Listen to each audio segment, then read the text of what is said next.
Worry. I looked it up in the dictionary. Okay, I was looking at lots of different dictionary definitions, and I found this one. It said, to feel nervous and upset because you keep thinking about a problem that you have or could have in the future. And I go, wow, that's what it is. That's pretty much what it is. That says it.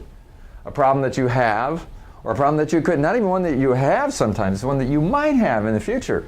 And you feel nervous and upset because you keep thinking about it. This is the reason. Why do you feel nervous? It doesn't say you feel nervous and upset because of the thing that's happening.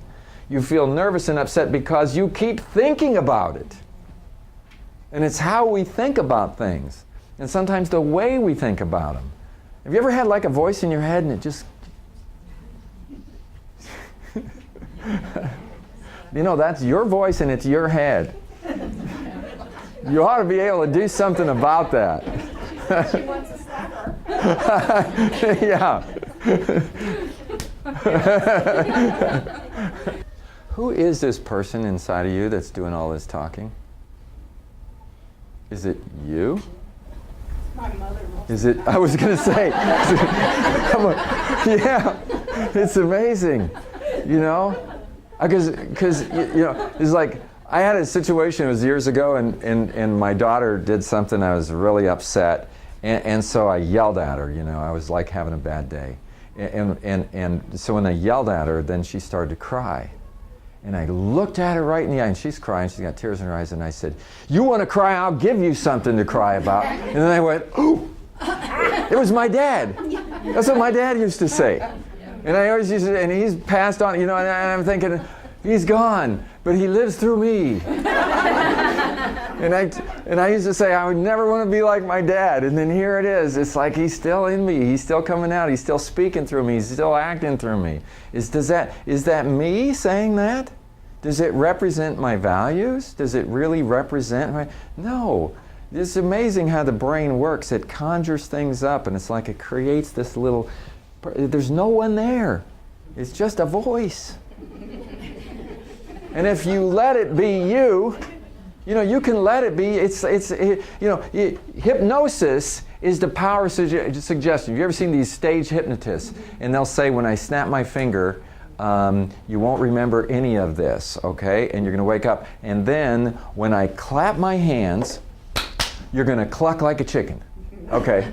And then they do this on stage, right? And it's really comical, and people do that. And they say, it's a power of suggestion, unconscious power of suggestion. How the heck does that work? I don't know, but I know it works. And you got all these suggestions in your head that will cause you to do something. They'll cause you to yell. They'll cause you to worry. They'll cause you to do all kinds of stuff. And maybe we've been hypnotized. Maybe that's it. Maybe we're just walking around and then just think, boom, we go in and we cluck like a chicken. You know?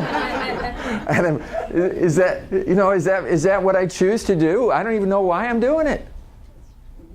They had I was reading about this guy that was doing hypnosis, and he had a thing that he did. It was like in a group setting. It was like in somebody's home. And so he says, anybody want to be hypnotized? And the guy says, okay, hypnotize me. And he said, okay. And he did a thing that was like, when I clap my hands, you're going to get down on all fours and walk on the floor on all fours like a dog. And the guy didn't remember it or anything, so everybody's sitting there and everybody's kind of smirking because they know that this has happened. They wonder if it's going to happen. So the guy does it. And he gets right on the floor and he's on all fours. And so then the guy that hypnotized me says, what are you doing? And the guy said, I'm looking for my glasses. And that's what everybody in the room just cracked up. That's just because we know what you're doing. He didn't even know why he was doing it. He didn't know why he was on all fours, so he had to come up with a reason. I have to come up with a reason. I can't reconcile, so I come up with a reason. Do you ever have somebody say, why are you yelling at me? And you came up with a reason? You're not yelling for a reason. So don't come up with one. Why are you worrying? You're not worrying for a reason. Don't try to come up with one. You know, our brains, they just start doing stuff. They just start doing it. I don't know why. But if you rationalize it, it'll keep happening, and pretty soon it is you doing it. Now you're doing the worrying. It started, worry just happened, and you rationalize it, and now you're doing the worry, and now it's become a habit. And you're a worrywart. And now what we have to figure out is to stop justifying or rationalizing any of the things that we do that are not ecological. So there's a saying that says the map is not the territory, which basically says that in our brains we map out reality. Inside your brain is a virtual reality world. Some people, they'll have this philosophy that says the world's a terrible place. Bad things happen to good people. And they have all these strange philosophies, and their map of the world is very distorted. They don't trust anybody. They worry all the time. And that's like, this is how I see the world. These are my mental models. This is how I respond to the world. Is that the way the world is? Or is that the way you see it? What we have to realize is that's a subjective thing, and we can change it. We can look at things in a different way. It's the same world, it's the same situation. You can look at a person or a situation completely different by the way you frame it. And some people are really resilient and they have the power of being able to do that. And other people are so rigid in their thinking that they just can't change the way they think about something. This is terrible, this is awful, this shouldn't be happening, and you can't change their mind. So change, when change happens out here, like a reorganization or a change of any kind of, it affects your internal reality maps. How does it affect it? Some people are resilient and they go with the flow. They go, okay, all right, we'll just figure it out. What do we need to do? How do we respond? And other people don't. So if you've attended my other classes, we kind of break it down like this. We go, okay, there are things that will trigger you, and you need to be aware of your triggers. So for instance, when things don't happen your way, it triggers it, and what does it trigger? Worry. What does it trigger? Frustration, anger, all kinds of things get triggered. How does this happen? It's how you were programmed. When I said to my daughter, you want to cry, I'll give you something to cry about, that was a program running. How did I get programmed? I got programmed by my dad when I was a kid, over the years. I don't really think of it as a program, but when that thing got triggered by my daughter's tears at a time when I wasn't very sympathetic, what came out? You want to cry? Okay, so that was part of the program.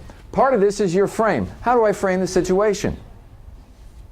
Now, one way of framing it is, I had a bad day, and I'm taking it out on my daughter, and I'm being a bully right now, and I'm being such a bully that I just made her cry. Now, if I frame it that way, I might break down and say, honey, I'm so sorry. I just had a bad day. Would you forgive me for what I just said? That might be a behavior that would come out of me if I framed it one way. On the other hand, if I'm not open to her and I see her cry, her tears just make me mad.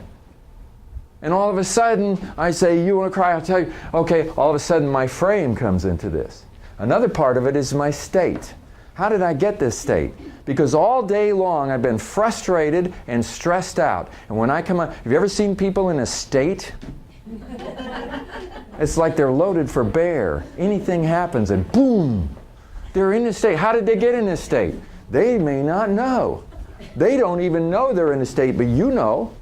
Maybe you have somebody on your team that they come in, and sometimes they come in and they're in a bad mood and they make it bad for everybody else, and you know how to spot the signs. 5 minutes after they get to work, you know, it's one of those days again. Because they're in a state. And how did they get there? Who knows? Maybe in their home life, you know, the people they're with and the way they're responding to the changes that are happening, it puts them in a state. They don't see themselves, they're in that state. And now they come in, and any little thing that happens, they frame it as you did this to me, or blah, blah, blah, blah, blah. And then they got these little programs that run and they get triggered by things, and all this stuff comes out of them. That's how we all operate. And what can we do? We think it's the change that's making it happen. It's not. It's just, you know, all this stuff happens. And then we worry, we get upset. So can we be the kind of people who can recognize all these things in ourselves? And as the years go by and as we grow and so forth, to learn, okay, there's that thing going off again. And to be able to deal with it and so forth, instead of lashing out at people. And then when people lash out at us, or there's problems and so forth, to be able to recognize, okay, this is what's happening, and to be a help.